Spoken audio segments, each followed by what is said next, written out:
ઠેકાણા નથી યાર. જીગાભાઈ આમ તો તમે બહુ સારા ગીત ગાવશો, ખાલી તમે પ્રેમના ગાવશો એટલું નહીં, પ્રેમની વેદનાના તમે ગીત આપ્યા છે જગતને. ખાલી એવું નથી કે એના ગીતમાં એક એક ગીતમાં સાર છે, સાંભળી લેજો.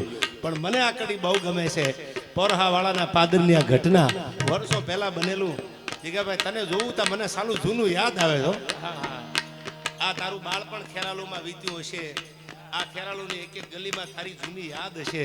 અહીંથી નીકળ્યા પછી સિટીમાં તમે શહેરમાં મોટા નગરમાં આવ્યા હશો, એટલે ખાસ તો તમારા માટે ગાવશું.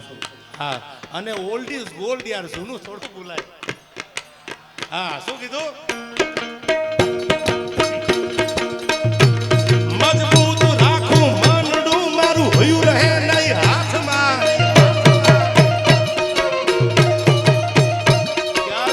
ક્યારેક એવું પાત્ર સામે આવે ને જીગા, હયું ભાન ભૂલી જાય. હારાના ભૂલી ગયા, કોઈને ફાંકો રાખવો નહીં યાર, કારણ કે એમાં ભગવાને માયા મેલેલી છે. આ હું નથી બોલતો, શાસ્ત્રો બોલે છે આ યાર.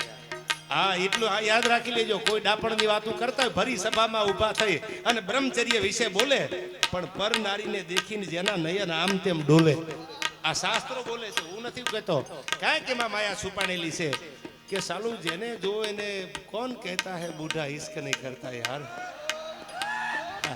સાંભળજો, પ્રેમની વાતો તો કોને ન લાગે યાર. પણ શું કીધું? મજબૂત મનની વાત કરી જીગા.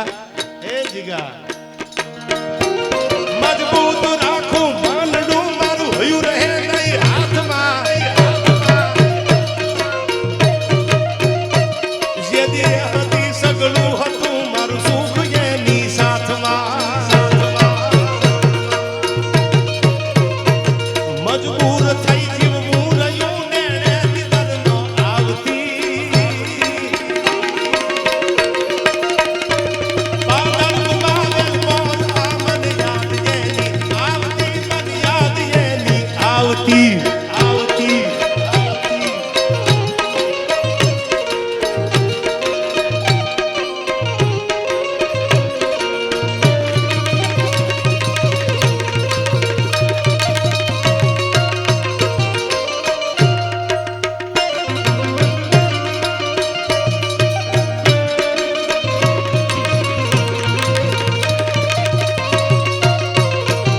મંગલ ઘડી મહેમાન થઈને મલક હવયાવી મળે. વાલા હગા હવ કોઈ પણ ભાયું વિનાનું નો ભળે. આ વિશાલભાઈ, મંગલ ઘડી મહેમાન થઈને મલક હવયાવી મળે. આવો બે ભાઈ આવો યાર. આ ગીત એટલા માટે ગાઉં છું જીગાભાઈ, તમે બે ભાઈ ઊભા થાવ. દુનિયામાં ભાઈબંધ ગમે એવા હોય, પણ ભાઈ તો ભાઈ છે ને યાર. ભગવાન રામે મૂકી દીધું વનવાસ, રામ નીકળી ગયા જ્યારે અયોધ્યા મૂકીને, તેથી કવિએ કીધું કે ભાઈ વગરનું બેકાર મને કડવું લાગે ખાગડા. લોભિયા માણાના ઘરે જેમ મહેમાન રજળે ને, લોભિયો માણા મહેમાનને હાચવી ન શકે, એવી રીતે અયોધ્યાની ગાદી ભાઈ વચ્ચે રજળતી હતી. રામ ગયા પછી ભરત કોઈ દી ગાદીએ બેઠા નથી, એને તો એમ કીધું કે મારો ભાઈ ગાદીએ બેહે. અટાણે તો 2 વીઘા જમીનના ભાગ પડે તો હામાં ધારિયા ઉપાડી લે.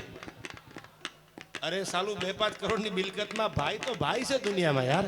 બે ભાઈ માટે આય મને, બે વિશાલભાઈ ને જિગ્નેશભાઈ, બે ભાઈ છે ત્યારે મને આ કડી યાદ આવે. શું કીધું છે આ કડીમાં બે ભાઈ માટે તો ખાસ? મંગલ ઘડી મહેમાન થઈને મલક હવયાવી મળે. વાલા હગા હવ કોઈ પણ ભાયું વિનાનું ન ભળે. દેખાય પ્રસંગ તું બોલો જવું દે કાળા કાગડા. દાદા હગા હોય જગતમાં પણ આપડાઈ, આપડા પણ આપડાઈ, આપડા. એ આ મારો મારા જીગા, આ વિશાલભાઈ.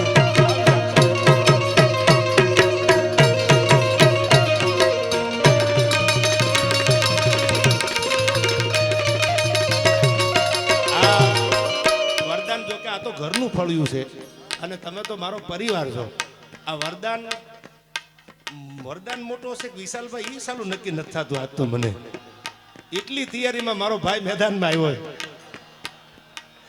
એને હજી ઉંમર નથી થવા દે મારી બેન હામી બેઠી છે એને હજી નાનું જ રહેવું જીગાભાઈ પણ મેં કીધું એમાં પરિવાર હારે હસુબાપાના આખા પરિવાર હારે અમારા લાગણીના સંબંધો છે હું હૃદયથી કહું છું આ સરસ્વતીની સાક્ષી જગદીશભાઈ આ એક ડાયરો ને 50 ડાયરા કેતો ઉઘાડા પગે અમારી તૈયારી જો તમારા માટે યાર એ પ્રેમ તમે આપ્યો છે અમને અને પ્રેમ સિવાય ઘણું બધું જગ્યાએ તો દીધું છે યાર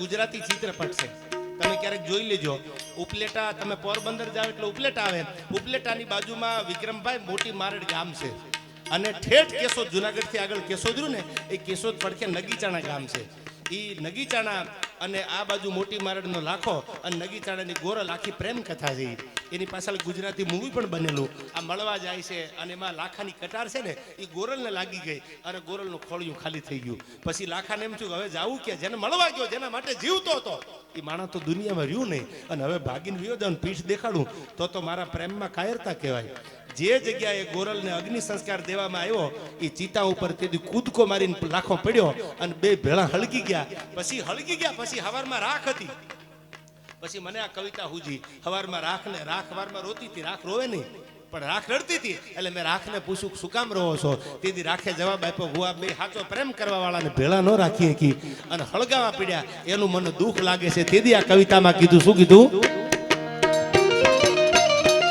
લાખા ગોરલના પ્રેમની એક યાદવી ભાજુ પડી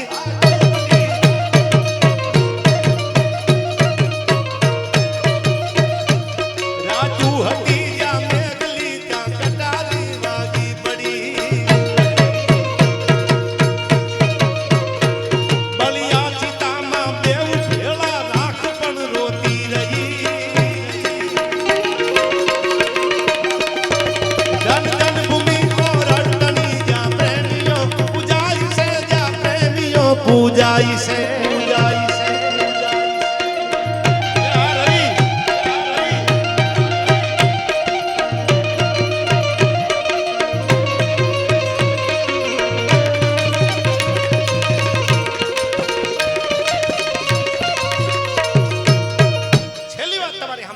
પ્રેમ એટલે શું પ્રેમ વિના પામે ને હુનર કરો હજાર કહે પ્રીતમ પ્રેમ વગર મળે ને નંદકુમાર ટૂંકમાં તમને કહી દઉં તમે ખાઈ ક્યાં પાઈ ક્યાં હશો પણ એક ગાડું હાંજના ટાઈમે જીગાભાઈ નીકળેલું ધીરે ધીરે ધીરે ધીરે નીકળ્યું જાય સાથી હુંદીનો ઘૂમટો તાણી અને 22-25 વર્ષની એક દીકરી ગાડામાં બેઠેલી અને ગામના પાદરમાં કોઈ યુવાને કીધું બાપા રામ રામ કે રામ રામ ક્યાં જવું છે તો કે ફલાણા ગામ કે બાપા રોકાઈ જાવ ને મહેમાનગતિ કરતા જાવ ને એ કે પણ રોકાવાયું નથી કે રોકાઈ જાવ માર્ગમાં લૂંટારા હોય બીજું ત્રીજું તમે મહેમાનગતિ કરીને જાઓ આ વાત છેલ્લી સાંભળજો એટલે કીધું કે કાંઈ વાંધો ને રોકાઈ જાય ગાડું વાળ્યું પાછું ગાડામાં આણું વળીને જાતી એક 22-25 વર્ષની દીકરી સાતી હુંદીનો ઘૂમટો તાણીને હવે આ સાતી હુંદીના ઘૂમટા તો વયા ગયા યાર આ પીડા છે પેલા તો ગીત હતું ને સામે ઊભા સસરાજી તમે શું જોવો છો મારે જોવા વવારુના રૂપ ઓલ્યા કાનુડે મને બાણ માર્યા હવે સસરાજી જૂનું થઈ ગયું હવે તો માય ફાધર ઇન લો અરે તારી ભલી થાય આ સસરા માય ફાધર ઇન લો એટલે સસરા હવે ન ભણ્યા હોય ને ખબર ન પડે મારે એકચ્યુઅલી ફાધર ઇન લો ઊભા છે એટલે આપણને એમ થાય શું આડું કઈ ઉતર્યું હોય છે પછી ખબર પડે કે હારો આડો ઉતર્યો છે એમ નહીં આ બધું સમય પ્રમાણે ફરતું જાય છે પણ જીગાભાઈ ગાડું ઊભું રાખી દીધું ગાડામાંથી દીકરી ઉતરી સાથી હુંદીનો ઘૂમટો તાણેલો મોટું દેખાય નહીં અને ઓલો દીકરો હતો ને જ્યારે મહેમાનગતિ કરવા રોક્યું ને ગાડું એ પોતાની માં વિધવા હતી બાપ તો હતો ને એને કીધું કે માં મહેમાન આવ્યા છે અને એના માટે તૈયારી કરો કોણ મહેમાન છે માં મને ખબર નથી મેં તો રામ રામ કરીને ગાડું ઊભું રખાયું છે બાપા જવાય ની હાંજ પડી ગઈ છે દી જળવજળ થઈ ગયો છે પાખું પરવારી પંખીડા અગણિત કરતા અવાજ માળે ને હાલ્યા મલકતા ઓલા મેર બેઠા મહારાજ ભગવાન હુરદાદો છે રંદાદેના ઓરડે ભગવતી રાંદલના ઓરડે દૂધના કટોરા પીવા જવાની તૈયારી કરે આ ખેરાલુ 925 ગામ વસેલું. જે તે સમયે આ ખેરાલુ સૂર્યનારાયણ ભગવાનનો ઇતિહાસ તો ટૂંકમાં અહીંથી ગોપાલભાઈ કીધો, પણ સિદ્ધપુરના જે બારોટ હતા એ આમ જમીન ખોતરતા અને ખોતરતા ભગવાનનો મુકુટ પહેલા મળ્યો. આ જે મંદિરમાં મૂર્તિ છે ભગવાન સૂર્યનારાયણની ખેરાલુમાં, જીગાભાઈ, એ મુકુટ પહેલા મળ્યો. માથે પહેરવાનો મુકુટ હતો એ પહેલા મળ્યો. અને સ્વયંભૂ રીતે આ પાદરમાં ભગવાન સૂર્યનારાયણ પ્રસન્ન થયા અને પછી જબરજસ્ત શિખરબંધ મંદિર બનાવવામાં આવ્યું. 1966 ની એમને વાત કરી છે આખી, ઈસવીસન આમ તો 1266 નું કીધું, પણ એ આખું જે મંદિરનો ઇતિહાસ છે તમે વાંચી લેજો. એ જબરજસ્ત સ્વયંભૂ મૂર્તિ અહીંથી ભગવાનની નીકળી, એમાં ભેળા સૂર્યનારાયણની માં રાંદલ પણ ભેળા છે એમાં. અને એ આખી જે મૂર્તિ સ્વયંભૂ અહીંથી નીકળી, એ જે મંદિર જે સૂર્યનારાયણ છે એમાં ભગવાન બિરાજે છે હતાસરા ઘોડા લઈને. અને તેથી હવે વાત સાંભળજો, આવી વાતો વહી જાય ને એની પીડા છે. 5 લાખ રૂપિયા બેંકમાં મૂકવાના કેટલા એકાઉન્ટ ખોલવા વાળી બેંક છે અટાણે, પણ સારી વાતો મૂકવાના ઠેકાણા વૈયા ગયા યાર, એ પીડા છે માલધારી. હવે સાંભળજો પ્રેમ કેવા અટાણે તો ડબલા આંગા ખૂણા લઈને વૈયા જાય. આ તમે જમી લેજો ને તમે આમ કરી લેજો ને હજી હું જમી નથી. આ બધી લાંબી ડિટેલમાં મારે નથી ઉતરવું, પણ પ્રેમ કેવા હતા થોડી વાર રહેવા દો. માલે તો મોહબ્બત છે યાર, રહેવા દો. એ તો વાતો કરે જ દુનિયા જેની આગળ રૂપિયા છે એ બાપ દાદાના, કે પણ નથી જીગા જેવાને પૂછો તો ખબર પડે. બસ સ્ટેન્ડમાં હુતા ડાયરા કરીને પૂગ્યા હોય ને પૂછો તો ખબર પડે રૂપિયાની શું કિંમત કહેવાય. મને એ કહેતા કે અમે હસુબાપા હારે જતા ને તો કે હસુબાપા હારે હોય ને અમે બાકડા ઉપર હોઈ જાય, ગામના પ્રોગ્રામ પૂરો કરીને બાકડા હોઈ જાય. દીદી તો ક્યાં આવા સપના જોયા હોય. પણ હવે આ છેલ્લી વાત સાંભળજો, 5 મિનિટનો પ્રસંગ મને ગમે છે, સમજવા વાળા સમજી જાય આમાં એવી આશા રાખું છું. પણ ગાડું રોકી દીધું, અને ગાડું રોક્યા પછી એને પોતાની વિધવા માને કીધું કે મારા રોટલા ઘડ મહેમાન આવ્યા છે. એટલે તૈયારી મંડી થવા, ખાટલા ઢાળી દીધા, ઢોલિયા ઢાળી દીધા. કલ્પેશભાઈ મહેમાનને ગાડું છોડાવી બળદને નીણ કરી, અને આ બાજુ રોટલા ઘડવાયની માં વિધવા બેહી કે બાપ હતો ને, માં મહેમાન છે, માં મહેમાન છે. એટલે રોટલા ઘડવા બેહી ગઈ. એટલે ઓલી સાતી હુંદીનો ઘૂમટો તાણીને જે બાઈ બેઠી હતી આણું વળીને જાતી હતી, એને એમ થયું જીગાભાઈ કે આના ઘરમાં કોઈ બીજું કામ કરવા વાળું છે નહીં, લાઈન બે રોટલા હું ન ખાઉં તો ટેકો મળી જાય. એટલે કીધું કે લાવો એક રોટલો હું કરાવી દઉં. આ બાજુ એ બેન રોટલો ઘડવા બેઠી, આ બાજુ ગાડા ખેડવું અને ઓલો જુવાન બે વાતું કરે છે. અને એમાં રોટલાના ટપાકા પડતા ને, બાજરાના રોટલાના ટપાકા, એ ટપાકામાં ફેર દેખાણો. એટલે આને બેઠા બેઠા વિચાર આવ્યો કે આવી રોટલા ઘડવા વાળી મારા ઘરમાં હોત તો. પણ વિક્રમભાઈ, ઊંચા કોળનો આદમી કરે ને નીચું ખામી ગઢપત ભાંગે ગામ, કોઈ દી ખાતર પાડે નહીં ખીમરા. એને નક્કી કરી લીધું કે મારે આવું વિચારાય નહીં. વિચાર બદલાઈ ગયો. આ બાજુ રોટલા ઘડવા બેઠેલી ઓલી સાતી હુંદીનો ઘૂમટો તાણી અને નીકળી હતી પાદરમાંથી.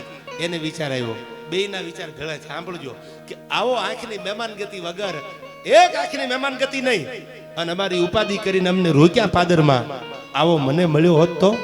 વળી વિચાર આવ્યો કે આવું મારે વિચારે નહીં કોઈ દી. બેયના વિચાર આવ્યા, બદલાઈ ગયા. રોટલા તૈયાર થયા, જમવા આપી દીધું. પછી કીધું માં હવારે મહેમાન જાય ને એ પેલા હું આપણી ગાયું ચારીને પાછો આવું છું, પહર ચારીને આવું છું. મહેમાનને જવા ન દેતી. એ કે પણ બેટા મહેમાન ન રોકાય તો? એ કે ગળાના હમ દીજે. એ કે ગળાના હમ દીધે ન રોકાય તો? કે દ્વારકા મુરલીધર મહારાજના હમ દીજે. એ કે તોય ન રોકાય તો? એ કે માં મને ભરોસો છે કે મહેમાન રોકાય. વિયો ગાયું ચારવા. જીગાભાઈ ગાયું ચારીને વળતો વળ્યો ને, ફળિયામાં નજર કરીને ત્યાં તો મહેમાન ન મળે, ગાડું ન મળે, બળદ ન મળે, કોઈ નહીં. લાકડીનો ઘા કરી, અને લાકડીનો ઘા કરી પોતાની વિધવા માને કીધું કે માં મહેમાન ક્યાં ગયા? કે મહેમાન તો વયા ગયા. કે માં તે દ્વારકા વાળાના હમ દીધા હતા? કે હા.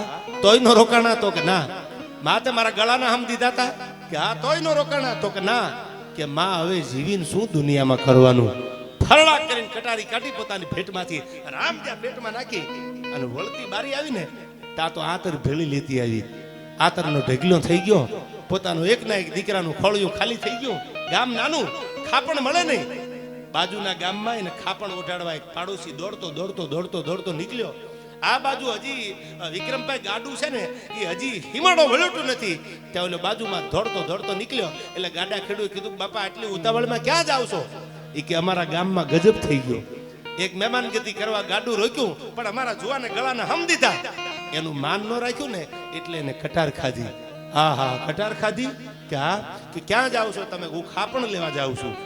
તેથી ઓલી ગાડામાં બેઠેલી સાતી હુંદીનો ઘૂમટો તાણેલો અને એને એટલું કીધું, અંબોડામાં કટાર બાંધેલી. પેલાની દીકરીઓ હારે જાતી ને એટલે અંબોડામાં કટાર રાખતા. કોઈ લૂંટારા આડા ઉતરે, પોતાના ઉપર આવી જાય તો ખોળિયું ખાલી કરી દે અને કાં તો દુશ્મનને મારી નાખે. લોક સાહિત્યનો એક દોહો છે આ દેશની દીકરીઓ માટે કે નારી પ્રીત મેં રાધા બને અને ગ્રસ્ત મેં બને જાનકી, પણ કાલી બન કે શીશ કાટે જબ બાત આવે સન્માનની. આ દેશની દીકરી રાધાઈ બની છે પ્રેમ કર્યો ત્યારે. આ દેશની દીકરી મહાકાળી બની છે અને ટાણું આવ્યું તેથી આ દેશની દીકરી મહાકાળી બની. આ દેશની દીકરી દુશ્મનને મારવામાં પાછી નથી પડી અને ટાણું આવ્યું ગ્રસ્તીમાં લગ્ન થઈ જાય તો સીતા જેટલા દુઃખે આ દેશની દીકરીએ સહન કર્યા છે, ઘણના ગાય ખાધા છે. અને એટલે કવિએ કીધું અને કીધું આંબોડામાં કટાર હતી એને કીધું સાંભળ્યું ખાલી પડદો હતો આડો, એને ગાડા ખેડૂત કીધું ગાડું ઊભું રાખી દો. આનું નામ પ્રેમ કહેવાય. સાંભળજો, રાખી દો ગાડું ઊભું. અહીંથી આગળ જાતા નહીં. શું કામ? કે હવે મારી ચૂંદલડીનું ખાપણ એને ઉઠાડજો. હવે ખાપણ લેવા ધક્કો કરતા નહીં. અને આ મમોડામાંથી કટાર કાઢીને ફરડા કરીને પોતાના પેટમાં નાખી ખોળિયું ખાલી થઈ ગયું. અને ચૂંદડી જે હતી પોતાની ઓઢેલી એ ચૂંદડીનું ખાપણ એને ઉઢાડજો. આપણું ગુજરાતી ભજન છે હંસા આલો ને હવે મોતીડા નહીં મળે, એમાં આ કડી છે. મેં ખાલી એક કડીની તમને વાત કરી. એક એક કડી, એક એક જે ગીતની એક એક જે લાઈન છે એમાં એક એક ઇતિહાસની વાતો હંતાણી છે કે મારી ચૂંદડીનું ખાપણ હવે એને ઉઢાડજો. એને કહી દેજો તું ગયો ને તારી પાછળ હું આવીશું, હવે મારે કાંઈ જીવવાની જરૂર નથી. આવા પાત્રો દુનિયામાં મળે ને તો પ્રેમ કરવામાં પાછી પાની કરતા નહીં, કારણ કે હવે આવા પાત્રો દુનિયામાં નથી રહ્યા. અને રાજસ્થાની એક દુહો છે, બહુ જૂનો દુહો રાજસ્થાનનો કે મેં દેખ્યો અને તે જારીઓ મુજી લેલા દે કેરો હડ. મારી નજરની સામે મારી લેલા દે હળકતા જોઈ છે. આ એટલા માટે હું વાતું કરું છું કે જીગાએ પ્રેમના ગીત ગાયા ને એની પાછળ જબરજસ્ત ઇતિહાસ પડ્યા છે. એમના ગીતો નથી ગવાતા, એક એક પ્રેમની પાછળ વાતું પડી છે. ત્યારે અને હવે ઉપાધિ કરીમાં હવે તો મારા બાપ તું ગમે એટલા પ્રેમના ગીત ગયા, ક્યાં મારી બેને વાંધો ઉપાડ્યો યાર. અને ઉપાડ્યો હોત તો આમ થોડું હોય.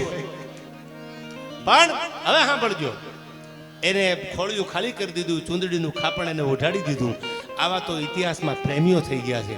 એક એક ઇતિહાસની વાતો આપણે કરવા બેહીને તો રાતુની રાતું જીગાભાઈ ટૂંકી પડે ને એવા આપણા ઇતિહાસો આવે છે. છેલ્લી બે કડીમાં આજનો દીકરો ભણવા જાય, આજનો કોઈ યુવાન એ કોઈ આવનારી પેઢીનો ભવિષ્ય છે, આપણા ભારતનું ભવિષ્ય છે, એ ભણવા જાય તો એને બધું શીખવાડવામાં આવે. હમણાં કીધું ને શરૂઆતમાં એમ એક એક કડીમાં હાલડામાં જેને સંસ્કાર દીધા છે. હું રોજ મેઘાણીનું હાલડું ગાઉં છું, રોજ મેઘાણીનું હાલડું ગાઉં છું. મેં નક્કી કર્યું છે કે મેઘાણીને જીવતા રાખ. મેઘાણીએ નક્કી કર્યું કે મહારાષ્ટ્રમાં જન્મેલો અને કદર ગુજરાતમાં કરી. એ ઝવેરચંદ કાલિદાસ મેઘાણી અમારી ચોટીલાના ધરતીનો વાણિયો અને એ લખે છે. હવે તો મને એમ લાગે છે ગીતા ઘણા બધા છે, હું તમને નવું ગીત પણ એક સંભળાવું અહીંથી.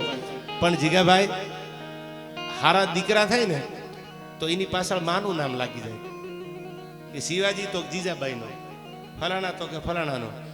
અને સાલા ઉઠલ ધડેલના અવાડાના ડાટા કાઢે ને ત્યાં બાપનું નામ લગાડી દે એ કે આ તો કે ફલાણા ભાઈનો, આ તો કે ફલાણા ભાઈનો. એમાં માનું નામ નથી લાગતું. હારો દીકરો થાય તો માનું નામ લાગી જાય મારો દીકરો છે. હનુમાનજી મહારાજ એવા જન્મા તો કે એ તો અંજનીનો જાયો છે. ઘણા એવા દીકરા છે. ભગવાન કૃષ્ણ છે તો કીધું જહોદાનો જાયો છે. આ બહુ લીગલ વાત છે. પણ સાલો ભર્યા વાળાના ડાટા કાઢે એવો જન્મે ને તો એ કે ઈ ફલાણા ભાઈનો છે. એ પાછું અબજો ભાઈ ને જ લેવાડો પડે. જેટલું માનું સમર્પણ છે એટલું પાછું બાપનું સમર્પણ છે. છેલ્લી બે કડીમાં આયા કારણ કે તમારો પ્રેમ છે જીગાભાઈ, અને તારા જેટલો તો જીગા દુનિયામાં કોણ પ્રેમ આપે યાર.